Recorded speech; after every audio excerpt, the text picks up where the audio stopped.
Here it is at last, the Helios Tarot forecast for the month, or Tarot Horoscope drawn specifically for your astrological zodiac sign. I'm B.R. Newman, in case you didn't know that already. Check out my website, IamHelios.com, through the link below, and consider everything that I have to offer there. Consider signing up to receive any number of the personal readings that I offer, or consider signing up to take a course. The choice is yours. There's a lot to explore there. Also consider checking out Annie Botticelli's Storyteller forecasts to see the astrological side of everything you're going to see here. It's fascinating, I promise. So, okay, I guess we'll just jump right into it. So here it is, Cancer, your 5-card Helios Tarot spread for the month of October. This is a condensed Golden Dawn spread, which uses 15 cards. In this case, we have 5, but to the same effect. We have a central theme, 2-dimensional timeline options to choose from, a past section, and a fate section. In your central theme, or that which most adequately embodies the whole story arc of this tarot spread, is the 5 of discs. Now the 5s in tarot, all of them, in every suit, corresponds to Sphere 5, or Gebura on the Tree of Life, and this represents your inner forces, your will and your motivation, and that which you use to assert yourself in overcoming challenges. So a challenge has temporarily been placed before you to allow you to build up enough potential energy to transcend that challenge, and then effortlessly transcend similar challenges of similar magnitude in the future. So in this case, this is needless worry, and it's always quite needless, and that's promising in that you can look to your own life to figure out the ways in which you are worrying, to figure out the ways in which you don't need to worry, so there is no need for it. So you can relax and then make the choices accordingly. So the 10 of Wands in your past does indicate that you have been exhausted, you've been burnt out by something, and that perhaps is why you're worrying. You're perhaps concerned that there would be a continuation of that theme. But the 10 of Wands is the final culmination of the suit of fire. So you don't have any of that continuing forward. In fact, you have the 5 of discs, a very different energy, and then the 9 of discs as one of your dimensional timelines, so that's Earth being cast upon the fire. The fire is extinguished, so now it's a new theme. So you don't have to worry anymore. You don't have to be concerned that you're going to burn yourself out in the way that you have. You've learned your lesson and you've moved on to a different element. The element that follows fire immediately on the zodiac wheel, for example, is always Earth. So Aries, then Taurus, or then Leo, then Virgo, or Sagittarius, then Capricorn. So the Earth extinguishes the fire and then provides the clay from which new opportunities can be built, the raw materials. So the raw materials of worry are, of course, the realization that you don't have to worry, and that either happens through external circumstances aligning in your favor or through your own personal will. So you can see these two ends of the dichotomy illustrated quite beautifully here. The Magus, on the one hand, is the male companion to the priestess, who is the source of magic. The Magus is the wielder of magic, the illusionist, the one who makes miracles happen. So this is you deciding that you don't have to worry, you're going to do something about it, you're going to act upon that which you have most faith in, act upon your inspirations with faith, with trust, and then make the miracles happen. Whereas the 9 of discs is a bit different. The 9, like all 9s in tarot, is associated with Yasod on the Tree of Life, as manifest through earth, through substances, through matter. This is the harvest. These are rewards. This is a discovered treasure. Okay, so you're reaping the fruits of your labors here.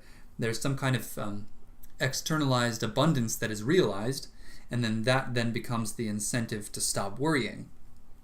Okay, so you can do this 2 different ways, but the end result is the same. And so look to your life to figure out the ways in which you're worrying, to figure out the ways in which you need to not worry. It's as simple as that. More simply, what is illustrated here is a masculine versus feminine kind of relationship between these 2-dimensional timeline options. The Magus is the masculine, through which you discover the reason to be confident, the reason to trust in your own wielded miracles.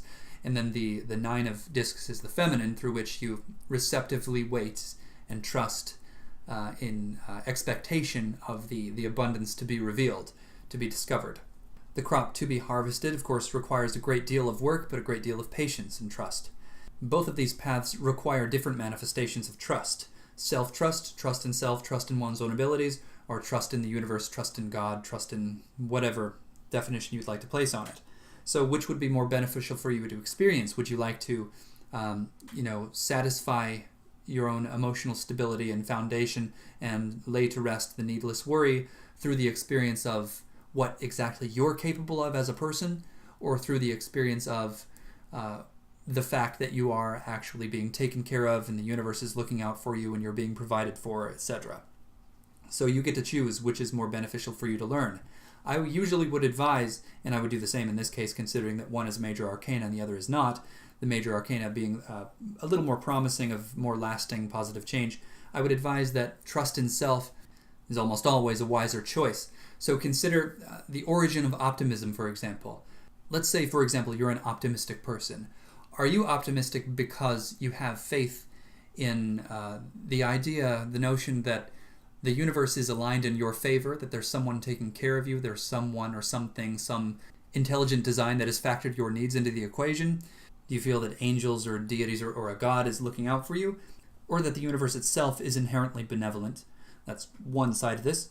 Or are you optimistic because, even though you acknowledge the fact that the universe is not the utopian paradise of some New Age fantasy, but rather the universe is at times quite random and impersonal and quite hostile and is inherently chaotic, but you are powerful beyond belief, beyond imagination, and can take it, and is wired to take it, is slated to take it, is fated to take it. In fact, you are here for a reason. Maybe even you're here to take it, to demonstrate to others that it can be done, to demonstrate through example the power, the resilience, and the brilliance of the human spirit, even in the face of challenge, even in the face of the most reckless and hostile demons, or the most random and impersonal, disastrous accidents. So the former source of optimism is rooted quite extensively in the assumptions of some force or some control beyond the self, and it sort of paints by default a picture of a rather helpless being caught in something much bigger than the self. Such a source can only really thrive in a sort of incubator, in a sort of bubble of illusion, and it is subject to scrutiny, to change, and to challenge. A rather brittle system of personal control is quite easily shattered by reality, whereas the latter source of optimism is rooted in the assumption of one's own profound ability to remain impervious in the face of challenge, and acknowledges the reality, prepares for reality, is not so pretentious or presumptuous to assume the existence of some ever-pervasive force that has written in its own framework your best interest, your wants, your desires, and requirements defined only by personal points of vulnerability. One is empowering, one is disempowering. But honestly, there are benefits to entertaining both of these possibilities at different junctures in one's life, so I leave it up to you, and of course without judgment. This is simply the insight that I feel inspired to pass on to you at this particular time for this month. So this is all leading to the universe, which is quite promising. You're definitely coming to the end of one big cycle, and you're then left with an empty canvas, a whole other cycle laid out before you that is defined by your new choices that you are now more qualified to make, having gone through the challenges of the previous cycle. I think the best thing that you can do right now, considering your central theme, considering the nature of these two-dimensional timelines, and considering the nature of the Ten of Wands in your past, having exhausted so much energy, is meditate. I think meditation is absolutely crucial, and it will only enhance your ability to see the choices you have to make, to follow through with the choices that you choose to make, and then to fully embrace the opportunities presented by the universe, or the final culmination of this entire cycle, and then leave you feeling full and inspired, ready to go, ready to share, ready to create, rather than feeling exhausted and depleted. So take a step back, look within, find the source of your truest optimism, find something to trust, and make your choices accordingly. And that about wraps this up for the month, so thank you for listening to this and for watching. Please do consider contacting me for a personal reading. We can take this so far and go so much deeper than we have here. It's pretty remarkable, really. You can gain so much, as many people have already. IamHelios.com is the website. I'm B.R. Newman. Thanks again.